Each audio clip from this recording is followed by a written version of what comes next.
Hey folks, this is Jeff with this with JTT. This is about a person by the name of Gilia Tofana. And you heard the old saying like how women, someone say like make Tofana great again? But women having fantasies about poisoning men who voted for Trump. I looked up Gilia Tofana is on Wikipedia. I gotta look at another page here, but based on Wikipedia, this what it says here, Gilia Tofana, also spelled Tofana, whatever, died in Rome, was an Italian professional poisoner.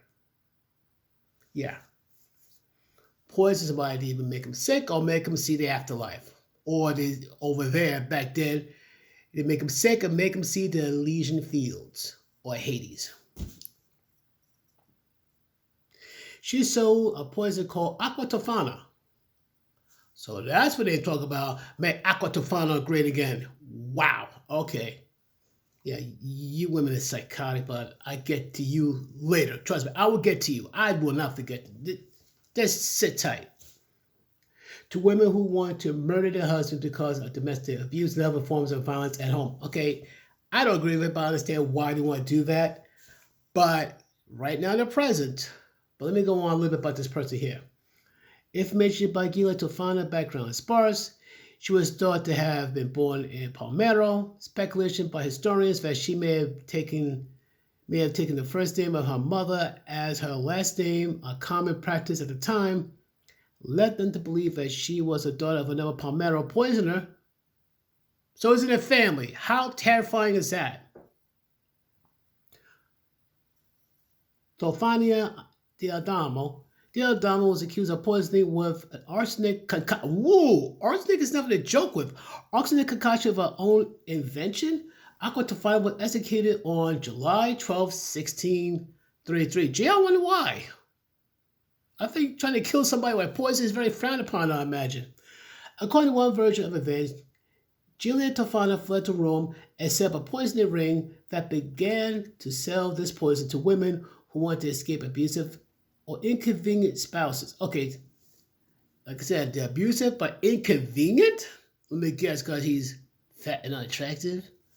Right. There may have been 6 women in this poisoning ring active in the 1650s, including Girolamo Spada, who took over after Giulia's death.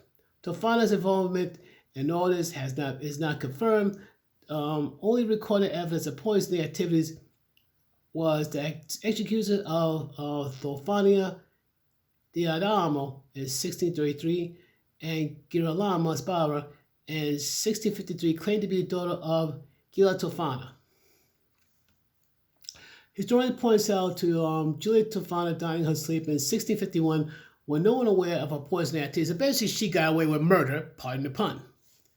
Confusion of activities with other poisoners active in the area has led to tales that she died in 1659 or 1709, 1730, with further elaboration when she took sanctuary in a convent and continued to manufacture and distribute poison for many years until she was found out, executed, and her body was thrown over the wall of the church that provided her sanctuary.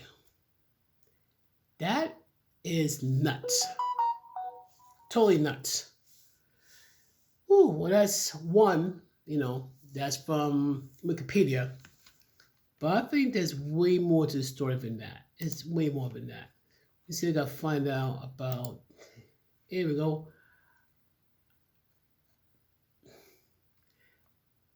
Oh, that's interesting.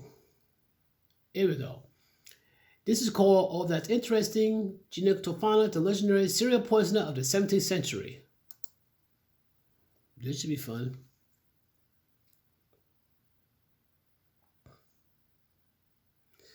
And over here.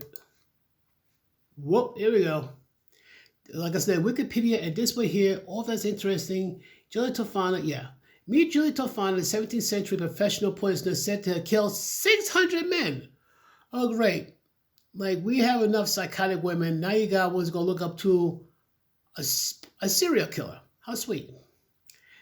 If Giulia Tofana's confession are to be believed, then the lethal potion maker is the most prolific serial killer in history.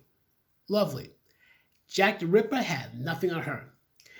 Julia Tofana was a 17th century professional keyword poisoner, who sold her signature concoction to wives that wanted to kill their husbands.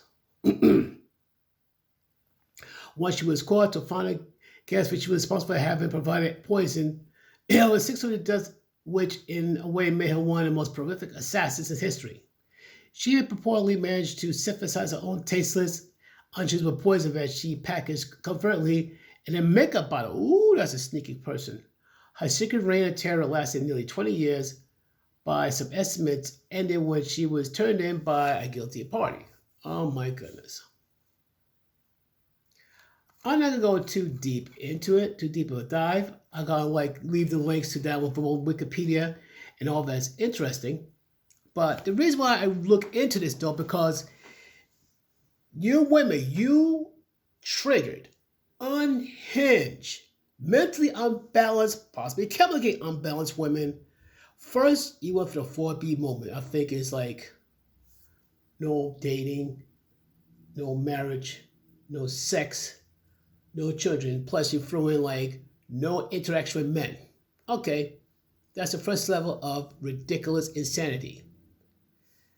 Next, you're going to where you're going to sterilize yourself. Okay, the final level, and I think it's a boss level. I think you're making fantasy videos about poisoning men who voted for Trump. I got a question for you. You think that, number one, you make it sound like this is what it seems like to me. Some of you women think that only straight white men voted for Trump. Have you seen the polls? Have you seen the electoral colleges? It wasn't a close race. It was a close race. Trump ran away with the election. Both the popular vote and electoral vote. And I'll tell you why he got all that. It wasn't just straight white men who voted. Black men voted. Black women voted. Conservative women voted. Hispanic men and women voted. Asian men and women voted. Translation, a lot of Americans were sick and tired of being sick and tired. Seems like seven out of 10 people were miserable, while the three is like all happy, la la la la la la, and seven's like, this sucks. The seven's like, you know what, we had enough. Now those three are mad at the seven. Live with it. So unless you're gonna pull a Thanos and using the Infinity Gauntlet, which, in case you don't know what it looks like, this is what it looks like. Hope you can see it. And snap half the people out. Okay, you snap out half the people that has a lot of common sense. What does that leave us? Anybody who can answer it and be creative, please tell me in the comments down below. If half the people these leftists want gone could dissipate a snap of the finger, what would be left?